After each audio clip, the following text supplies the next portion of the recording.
Саламатсыңарбы окуучулар? Ош мамлекеттик университети Ыйман гимназиясы. Физика сабагынан 11 класстар үчүн видео сабак. Бүгүнкү сабактын темасы магниттик агым. Бүгүнкү сабакта магниттик агым түшүнүүнүн маңызын билесиңер. Магниттик агымды аныктоочу формуланы жазып көрсөтө аласыңар. Магниттик агымга карата чыгарылган маселенин үлгүсү менен таанышасыңар. Эске салабыз, 1820 жылы даниялык физик Эрстед биринчи жолу ар кандай тогу бар өткөрүчтөрдүн айланасында магнит таланын пайда болорлугун далилдеген тажрыйба жүзүндө. Ошол жерде токтун багыты менен ал түзгөн магнит талаасынын күч сызыктарынын багыты өзара байланышкан болушат. Бул байланыш бурама эрежеси менен аныкталат. Ага ылайык бураманын учунун алга умтулган кыймыл багыты токтун багыты менен дал келсе, ал эми бураманын бурагычынын туткасынын айлануу багыты магнит талаасынын күч сызыктарынын багыты менен дал келет.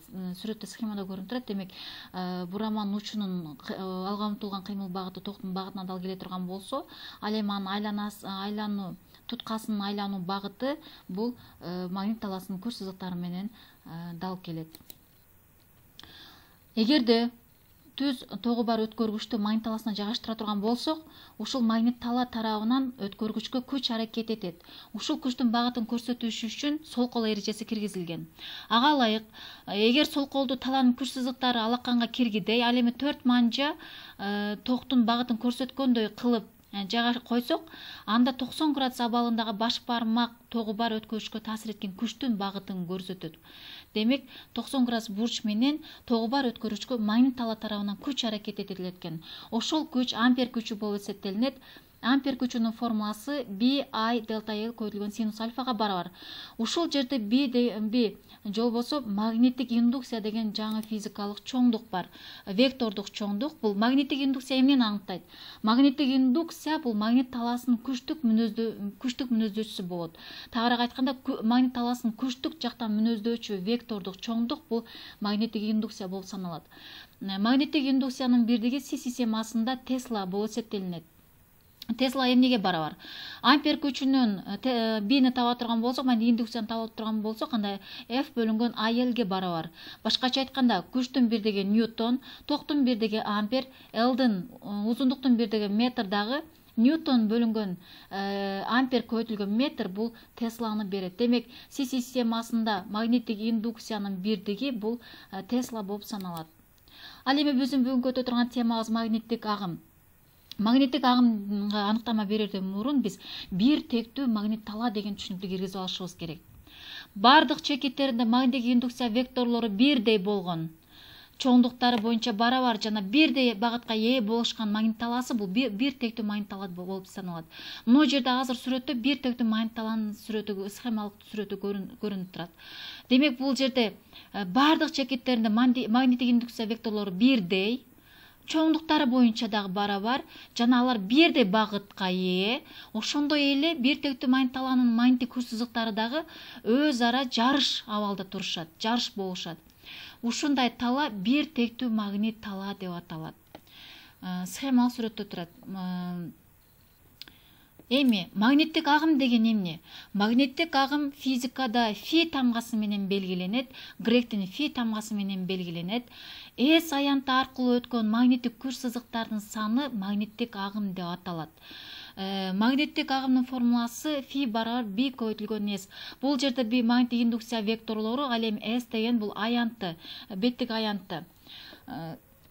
Кандайдыр бир аянт берилсе, ошол аянт аркылуу магниттик индукция векторлору кесип өтө турган болсо, мындай вектор магниттик агым деп аталат. Мисалы үчүн, мына жерде магниттик индукция векторлору N уюлдан S уюлду көздөй багыт алып атышат. Ушул жерде магниттик индукциянын саны бар, белгилүү бир аянтта кесип өтүп атат. Демек, бул жерде магниттик агым пайда болду деп айтышыбыз керек. Муну фи барабар B көбөйтүлгөн S бир тектүү магнит талаада гана аныктаганга жардам берет. Ал эми бир тектүү эмес магнит талаларда анда бул формула жарабай калат. Анда бир тектүү эмес магнит талаада биз фи барабар B көбөйтүлгөн S косинус альфа формуласы менен аныктайбыз. Эмне үчүн? Анткени бир тектүү таладагы бир тектүү талаада гана магниттик индукция векторлорунун чоңдуктары, багыттары, чоңдуктары бирдей болот.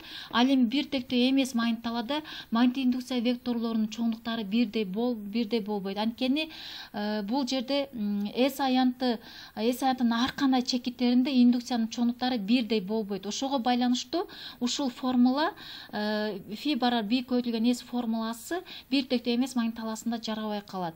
Магниттик индукция вектору B S аянтынан перпендикулярда эмес, кандайдыр бир альфа бурчу аркылуу өтүп калган учурда магнит таганын формуласы фи барабар b көбөйтүлгөн S косинус альфа формуласы менен аныкталат. Бул жерде ушул альфа бул косинус альфа бул жерде альфаны берет.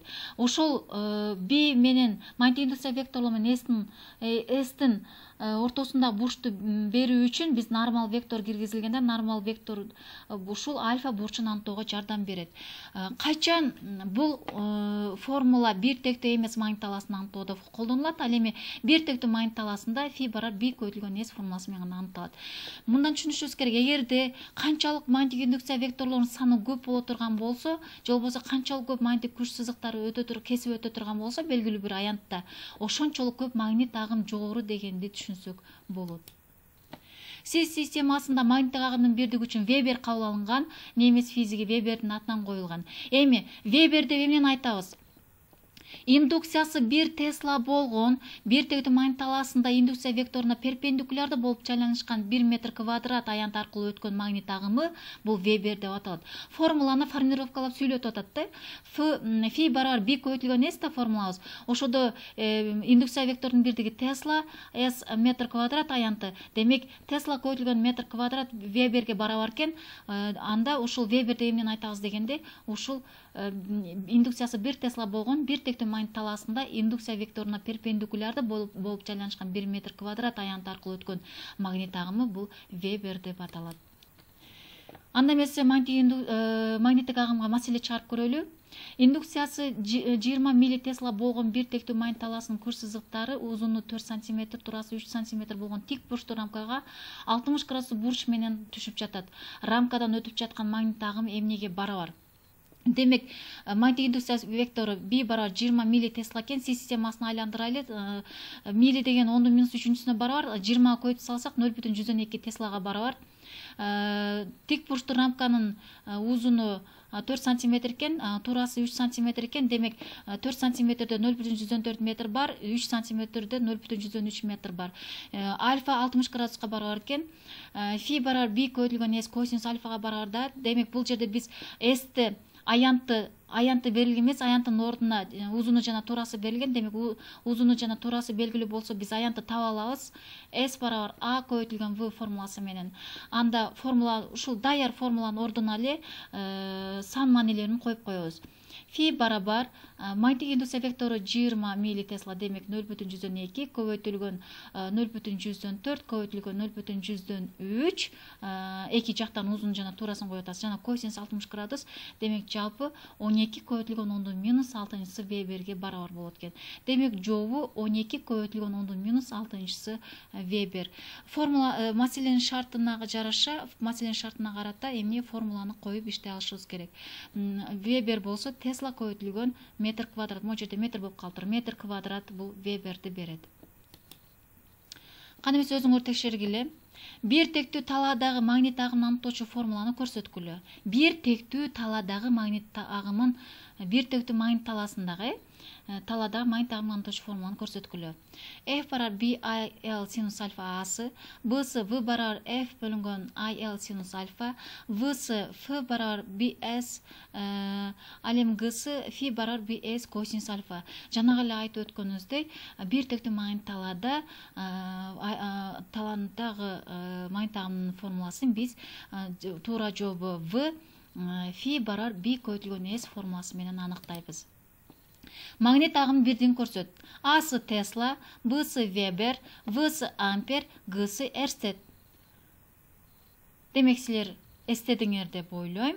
Магнит агымын бирдиги эмне экен? Вебер. Тесла көбөйтүлгөн метр квадрат бул Веберди берет. Аны эмесе жыйынтыктоочу маек курайлы балдар. Бүгүнкү сабакта үйрөнүлгөн эң маанилүү түшүнүк эрежелер. Силер өткөн сабактарда окугансыңар магнит күч сызыктары жөнүндө. Магнит күч сызыктары демек магниттин түндүк уюлунан чыгып түштүк уюлуна кирген туюк сызыктан турат. Бир тектүү магнит таладагы схемада көрүнүп турат.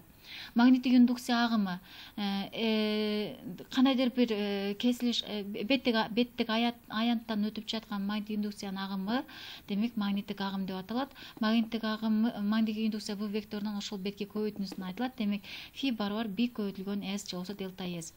Магнит агым бирдиги магнит талаасынын индукциясы 1 теслага барабар болгон. Магнит талаасынын индукциясы сызыктарына тик коюлган 1 метр квадрат аянтты кесип өтүп жаткан магнит агымы бул эмне 1 веберге барабар. Тесла көбөйтүлгөн метр квадрат 1 веберге барабар. Үйгө тапшырма балдар. Биринчи маселе чыгарасыңар. Магниттик индукциясы 4 тесла болгон бир тектүү магнит талаасында жайланышкан аянты 250 см квадрат болгон зымдуу рамкадан өтүп жаткан магнит агымы 87 милливеберге барабар. Магнит талаасынын индукция сызыктары бетке кандай бурч менен түшүүдө? Демек альфаны табыш керек экен. Андан кийин суроолорго жооп жазасыңар.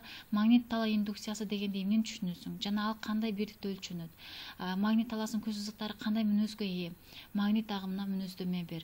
Магнит агымына мүнөздөмө бересиңер. Көңүл бурганыңар үчүн рахмат.